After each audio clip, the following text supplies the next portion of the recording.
So there's been change in the group, but there'll be two things that never change. It's the blackness of the jersey and the silver fern.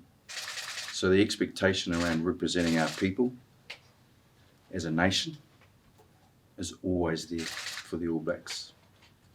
And the players have made that really clear what they expect of each other also. They're excited to do that though.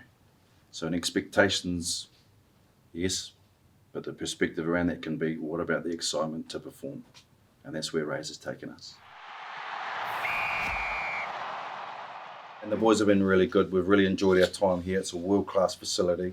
We've had the opportunity to engage with them, connect, look at our game, and also build some relationships. So Ollie, it's been an awesome last number of days, and we're looking forward to getting to Dunedin and stepping into a test match. I suppose for you, you're used to having a couple of months with a group before you build into a super season. You've got 10 days or so. How are you going about ensuring you build those connections as quickly as possible, I suppose, both on and off the field ahead of the first test? Yeah, just ask questions. There's a lot of information within the team around understanding the game. There's a lot of IQ around the game. We're just asking questions around where they need to be, what is it they need to know. At the end of the day, we need to be decisive. So we want to take a lot of things away and make it really clear around what our game looks like. And the players have been unreeled around leading their areas. So we're expecting them all to walk forward together. What do you expect from England? Obviously a comfortable win over Japan and a pretty solid Six Nations from them as well. What are your sort of expectations of what you'll get out of England? Very, very good team, balanced across the board, dominance in their forward pack around physicality, also pressure, the pressure game, the aerial attack. I've really enjoyed watching them during the Six Nations, in particular the Irish and the French games. They showed a beautiful style of rugby, so we're really excited to stand in front of that. You talked about being clear about the style of game you want to play. How different will that look to last year's All Blacks style? We'll choose our moments around what momentum looks like for us and how we regain it. Test match footy is going to come down to a number of things, and fundamentally it's going to be around our set piece, our ability to create momentum and apply pressure. So that will still be our DNA. That is All Black rugby. And then you look at our skill set within our game, the ability to play through our forwards from 1 to 8, and our ability to find space with our backs. So we're excited to see the team come together for the first time. Will it look obvious to fans, the difference, or will it be more nuanced than that, the changes? That's a good question.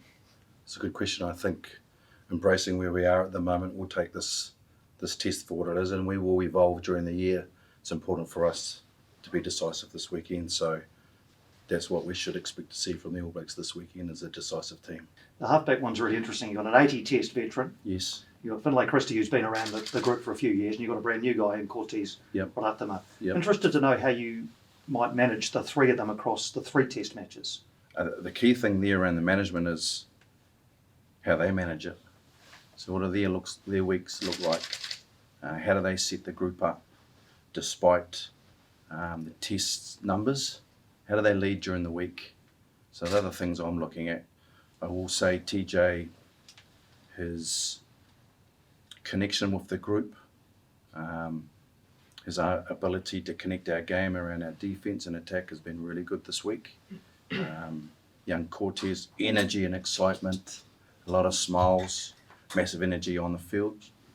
And then with Finn, he's just the ultimate professional around consistency and giving the roles that we need. So we have 3 very good halfbacks we can choose from, just like we have 3 very good 10s we can choose from. Yeah, I just want to ask you about that as well. Obviously, D-Mac, Bowden and Stephen Pettifetta is the other one that you're alluding to there. So again, how do you make these decisions around who gets which jersey and who perhaps doesn't get a jersey?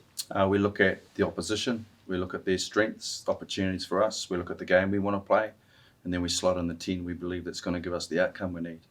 What I will say with Bodie coming in, sitting down, the calmness, the clarity that he gives, I've been so impressed with Bodie. His care for the group, he's a proud All Black, and I've really enjoyed being around Bodie for me, which has been the first time What about Razor? Has he taken to this job like a bit of a duck to water? How's Razor been in his first few days in this role? Razor's Ray. There's a lot of colour, a lot of energy. We're really clear around what the boss wants. He gives us great language. The boys are enjoying his energy. He's got very good captains / co-captains around him that are helping govern and lead the team. Razor is someone we will follow. Are you going to bring elements from the Crusaders into this All Blacks team as well? We'll be ourselves. We'll see the game around what our lens and paradigm looks like. There'll be good conversations around what that looks like for the All Blacks, obviously, because that's where we are now. We're embracing this challenge. We understand it's test match. In a test match, you got to get to the line, and more importantly, you got to be able to step over it. So, and that's what Ray does around all his teams. But what I will say around that also is, this is the boys' team. This is the All Blacks. So it's about the 15, it's about the 23, it's about the squad. The other ones that need to be up the front leading it. Scott, last time the All Blacks played England, TJ Perenara suffered that long-term injury. What have you made of the way he's come back? Has he come back a better player? And specifically look after the halfbacks, but so what have you made of the way he's sort of come back from such a long-term injury? That's a great question, and thanks for asking it, because what I've seen is a man and a family being challenged and had to show resilience. At the end of the day, he thought, in his dark moments, he thought it was possibly over. And he had to go through a number of those moments to get back. So for him to show the resilience, for him to be picked up by his family and told keep going, it's a great story around what it is to want to play for your country. And that started with him going back to the Hurricanes.